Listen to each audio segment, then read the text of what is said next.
I'd love for Rajasthan to do well, just for the memory of the late great Shane Warne. Yeah. I mean, the way he led that side, that underdog side, no one expected them to do well. Just do something. Let's not forget the Bihu dance. I mean, the celebration is excellent. I love Parag for that. Yeah, I love it, love it.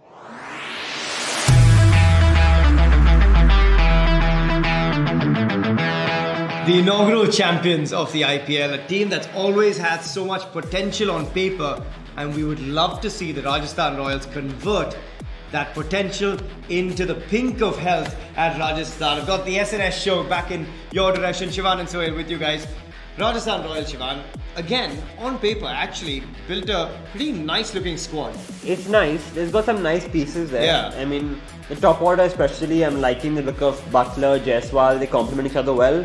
Yeah. Even Padikkal, Samson, they've got a nice Indian core actually. Yeah, they young do. players. But then that's where Yeah. it starts to derail a little bit.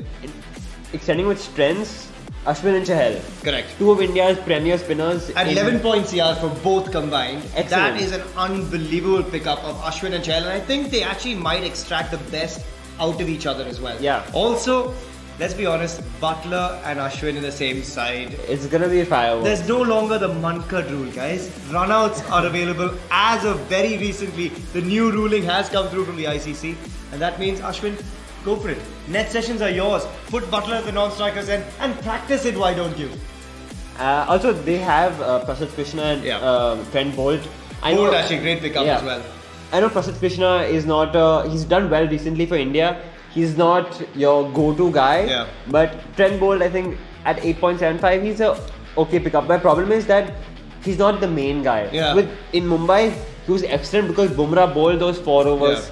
And he supported him. You know, it's funny, RR coming out of the auction, I remember sitting there at the end thinking, something's missing in the side, something's missing in the side. And at the back end of the auction, they made 4 very late buys, which seemed like... In 4 minutes. Yeah, in 4 minutes. And it seemed like desperation in some sense. But those 4 buys, actually, Shivan, have lended balance to this side and actually taken it from being what could have been a very ordinary side to a side that actually could win a lot of games. I differ slightly. Yeah, but let me just come to what that is, right? For me, Neesham and Coulter were added late. I think 2 really very handy all-rounders that they needed, right? Yeah. I think they needed it to actually find balance in that side. Van der Dusen offers you something where if Hetmeyer just blows cold, or if you don't need to play Neesham, you want to play an extra Indian bowler, you've got the opportunity of playing someone like a Van der Dusen at number 5. He's underrated. Correct. For sure. Highly underrated cricketer. I think you've got him for a bit of balance in there. Maybe if Butler doesn't sort of play either and if he's got overseas commitments, you've got someone like Van der Dusen who can actually slot in anywhere.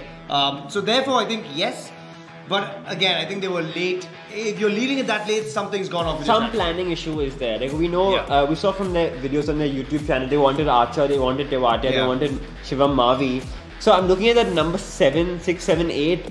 There's no Indian all-rounder. No, and they're thin there. Riyan Parag is... They've backed him heavily, but he's not gone, right? I'm not going to remind people of what Sanjay Manjrekar was saying about Riyan Parag at the end of all of those 2 days of auctions. I mean, and I have to tend to agree. I look and I really like Riyan as a kid. He's a good kid. Potential. Great potential, having a great Ranji season as well with both bat and ball. And I think with ball, that role is going to be critical for the Rajasthan Royals. But again, you're backing potential and you're putting a lot of responsibility on those young shoulders to come good. One more thing is that they have 3 openers basically. Butler, Jaiswal, Padikkal, which means your best Indian batsman, Samson's coming at number 4, which is too late. Sanju Samson's strength is his hitting against pace.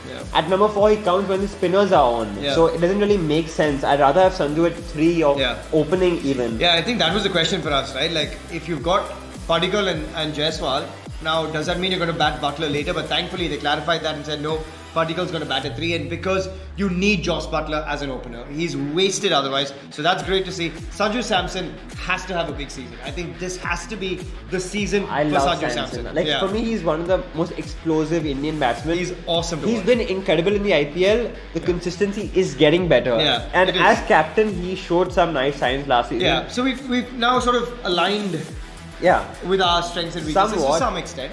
Should we jump into the playing 11? It's quite sorted in my opinion. Yeah, to some extent, right? I think there are a couple of gaps and we'll address those. Butler, Jaiswal, Padikkal. They've already said this. Samson. Yeah.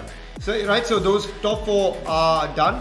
Hetmeyer at 5? Hetmeyer has 8.5 you crores. paid exactly. You paid that much. Yeah. So Hetmeyer at 5. And Hetmeyer had an excellent season last year. I think 194 strike rate for Delhi. He was incredible. He actually was. He was actually really good for them when it mattered, right? And then for me, you've got either. This is where. Parag has to play. You have to play Parag because he gives you his off-spin leg spin, underarm spin as Yeah, well. and let's not forget the Bihuda. I mean, the celebration is excellent. I love Parag for that. Yeah, love it. And he's a good esports gamer as well. So we'll jam on that as well. Jimmy Neesham then next. Yeah, Jimmy Neesham has to be at number 7 because we don't have any other all-rounder. So Neesham at 7, Ashwin Chahal 8-9, Prasidh and Bolt. So the bowling is sorted. The bowling's pretty good. And honestly, I think if either Ashwin or Chahal have a rough outing somewhere or an injury, I actually think an untested quantity there is KC Cariappa. Yeah. Really good. Perfect sort of Varun CV kind of character, Sunil Narayan kind of character. Underrated, hasn't been given enough game time.